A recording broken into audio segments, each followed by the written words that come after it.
Hi friends, if you want to know which cocktail is male and which cocktail is female, you are in right place.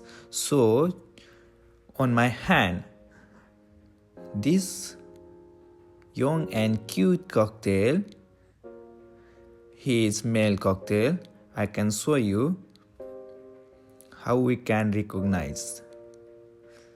If you see the feathers,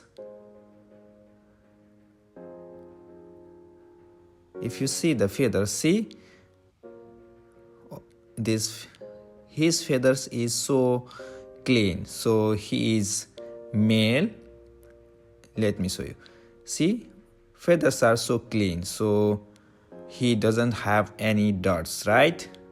He is male cocktail. Just a second, give me a minute. I'm gonna show you female cocktail, okay? See the cocktails. See on her, she have so many dots on her feather. So she will be the female cocktail, okay?